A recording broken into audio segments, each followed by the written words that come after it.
mira, el tema de la gobernabilidad del agua no es un tema que esté fuera de la gobernabilidad en general del sistema político. Y lo que sucede a partir del presidente Zedillo es de que se empiezan a dar unos cambios que modifican explícitamente el sistema político mexicano. Tienes, por ejemplo, la primera vez que no hubo mayoría de un partido en la Cámara de Diputados, y esto empezó un proceso de equilibrios que, aunque estaban en la Constitución, en la práctica no funcionaban.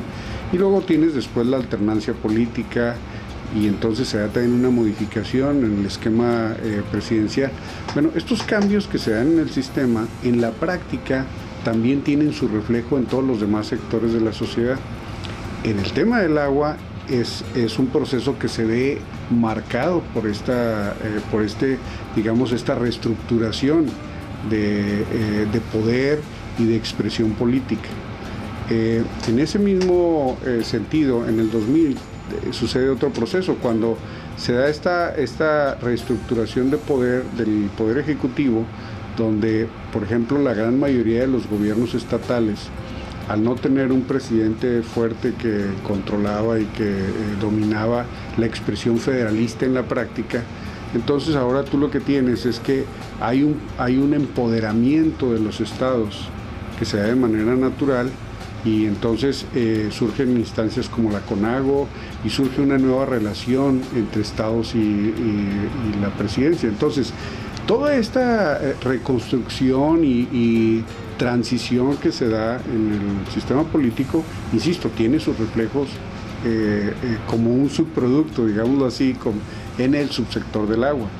Y efectivamente, entonces tú tienes una nueva relación de las autoridades federales con las autoridades estatales, hay una nueva relación de las autoridades estatales con los gobiernos municipales, la injerencia de los diputados y de los procesos de presupuestación es totalmente distinta.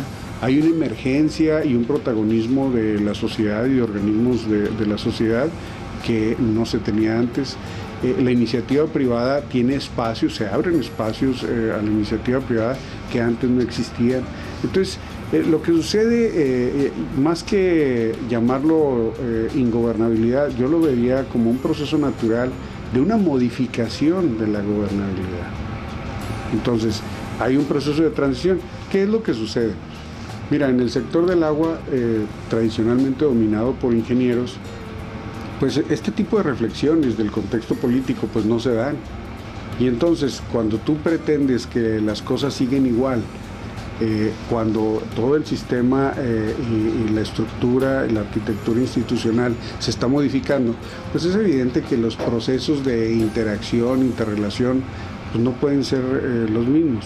Y entonces lo que sucede es que hay un desfasamiento. Cuando en el sistema político se están dando cambios y se están ensayando nuevas estructuras, pues luego la estructura institucional que se está dando en otros ámbitos no se da al mismo tiempo. Entonces no hay las adecuaciones, no hay, por ejemplo, nunca se planteó un esquema de descentralización de algunas funciones o de algunas gestiones a los ámbitos estatales, siendo que los ámbitos estatales ya de por sí tenían un mayor peso político y una interacción distinta. Nunca se replanteó la participación de la sociedad en los procesos presupuestales o en los procesos de planeación. O aunque en la ley, digamos, se abrió ese espacio, en la práctica, pues eso no se tradujo en que tuvieran alcance en la gestión presupuestal y cosas de ese tipo. Entonces, si te fijas, hay un desfase entre lo que está sucediendo en esta realidad amplia del sistema político mexicano y, digamos, que la arquitectura institucional que tiene el subsector.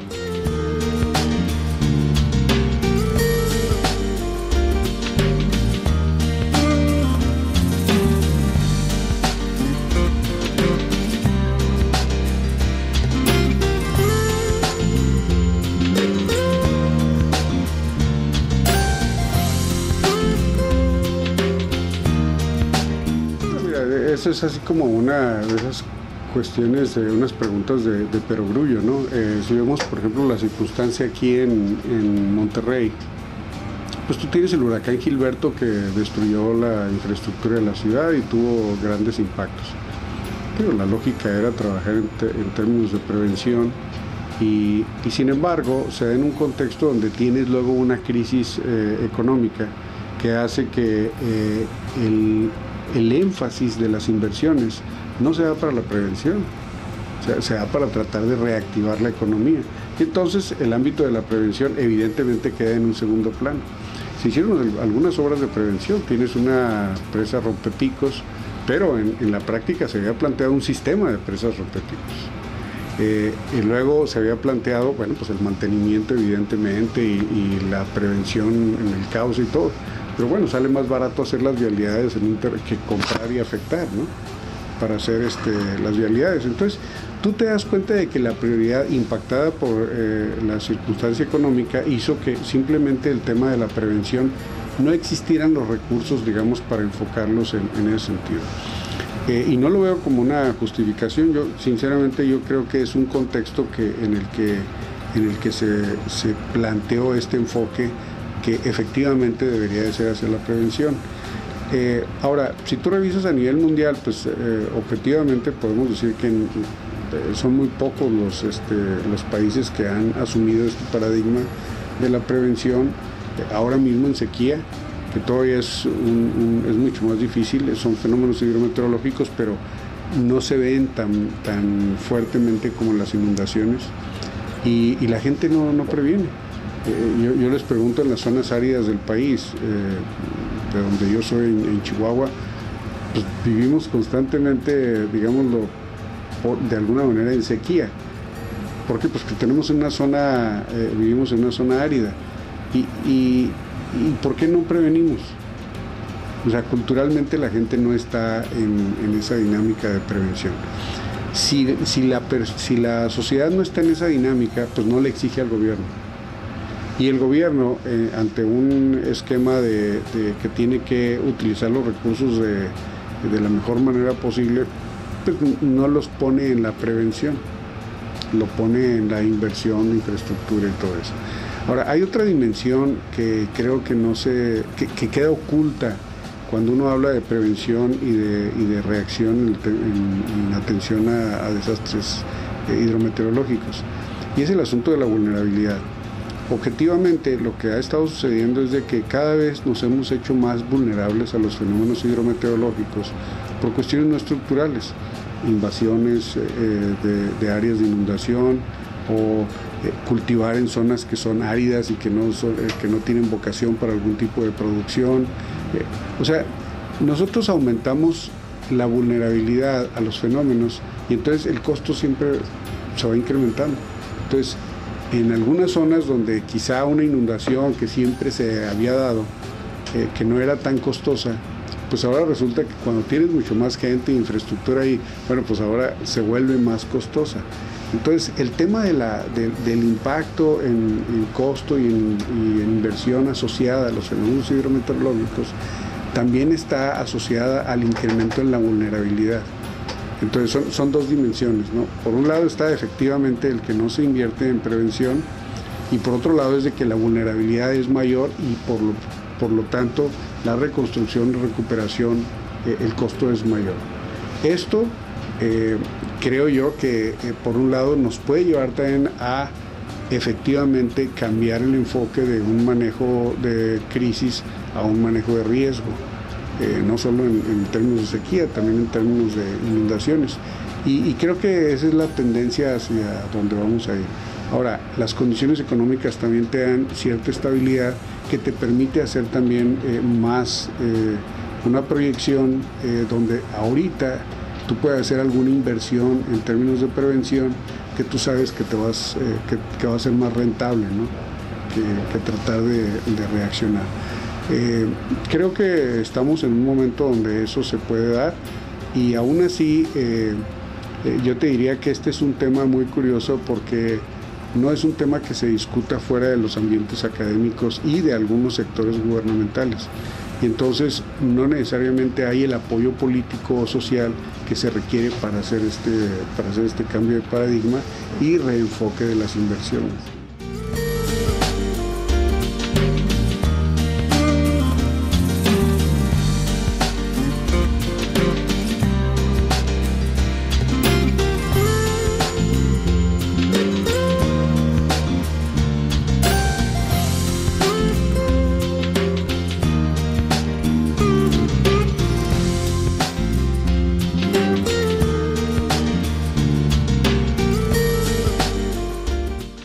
Bueno, mira, siempre hay una tensión que se plantea entre explotar los recursos para el desarrollo y dónde pones... hay que asumir que la explotación de los recursos no se puede ver como una opción de esto en lugar de esto, sino como un continuo. Y entonces lo que sucede es que si tú quieres promover el desarrollo y al mismo tiempo hacerlo en términos sustentables, pues tienes que moverte en esa línea de continuidad y tener algunas previsiones. Entonces siempre se mantiene una tensión entre querer lograr un desarrollo y al mismo tiempo hacerlo de manera sustentable. Esto es muy delicado cuando la planeación no se hace integral. Si tú planeas un sector como la agricultura, la industria, el petróleo, energía, lo que sea, desvinculado, en este caso de la explotación de los recursos hídricos, pues lo que es muy probable que no vas a tener tú un desarrollo sustentable, porque tú vas a planear el desarrollo al máximo, tú vas a tratar de optimizar en estos rubros sin incorporar la asociación que eso tiene que tener con el desarrollo sustentable de los recursos hídricos. Entonces hay un riesgo de no hacer una planeación vinculada. Y creo que eso, hay que decirlo, se ha visto históricamente en el esquema de planeación. Cuando tú defines la planeación por sectores, se han hecho intentos de transversalidad, pero claramente, toda la observación que se ha hecho que la planeación hídrica no es una planeación vinculada con los otros sectores. Entonces, bueno, ahí hay una deficiencia, digamos, histórica, no es una novedad. El otro elemento que quizás impacta mucho para lograr la sustentabilidad es nuevamente, si en el Plan Nacional de Desarrollo se hace un enfoque muy fuerte hacia el desarrollo económico y la planeación hídrica no queda como un proceso de planeación transversal, creo que esa tensión puede acentuarse. En un proceso de la generación del Plan Nacional de Desarrollo, estas cosas son muy difíciles de resolver, porque la planeación transversal pues, es muy compleja y los plazos que se tienen para hacer un Plan Nacional de Desarrollo, que son 6 meses, ¿no?, de entrada del gobierno, y con todos estos procesos de consulta y todo eso, implican romper una serie de paradigmas y de esfuerzos y sobre todo inercias de cómo se hace la planeación sectorial. Yo creo que es un reto, creo que es algo que se plantea cada vez que se hace el Plan Nacional, y para mí que es un asunto de romper un paradigma, ¿no?, y romper algunas inercias institucionales.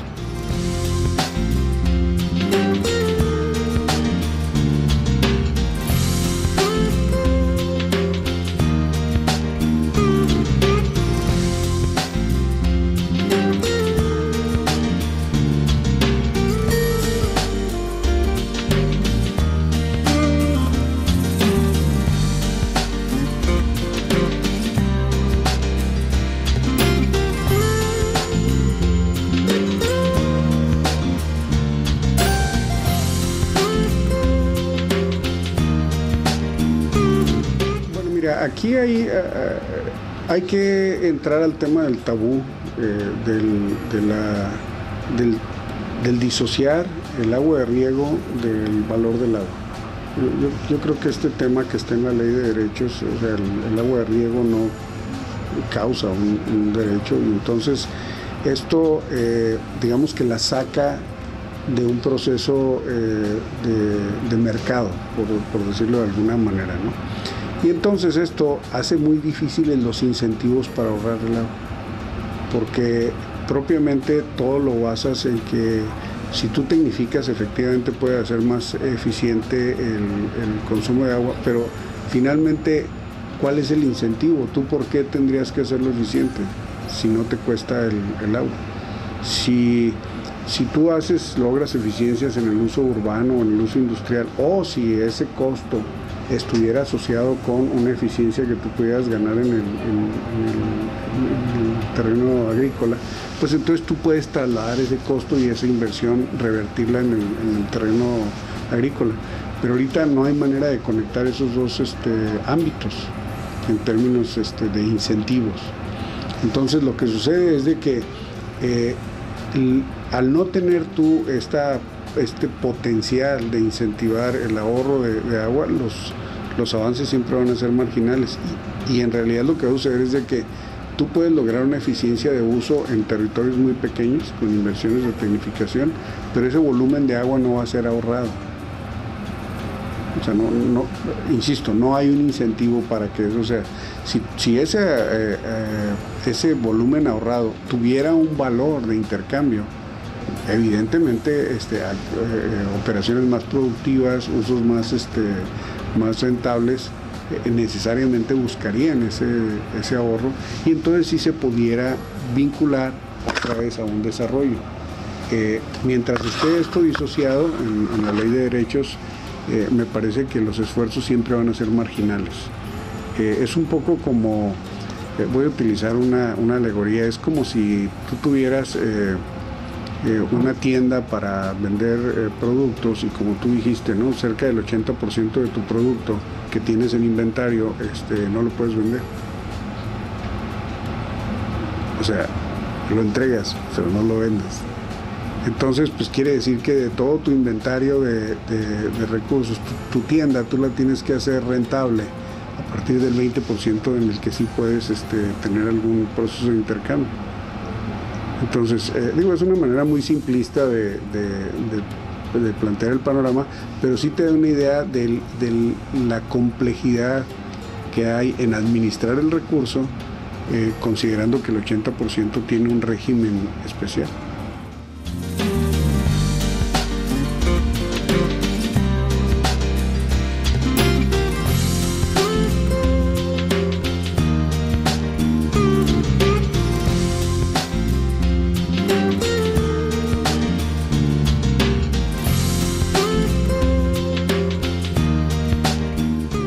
Mira, la mejora de las eficiencias siempre tiene que ser multifactorial.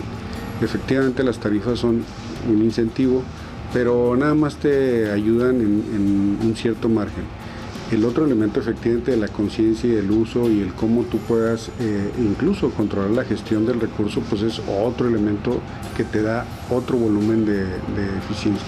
Y el tercero, pues que no lo mencionaste y que tiene que ver con la infraestructura.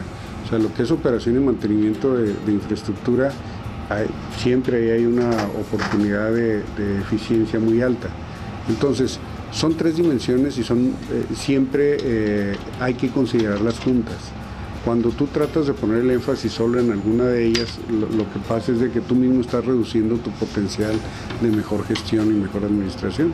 Entonces, yo creo que con toda tranquilidad siempre hay que buscar todos los elementos que nos pueden ayudar a potenciar la eficiencia, no solo uno, o no ponerlo como este más importante que este. Yo creo que todos suman, ¿no?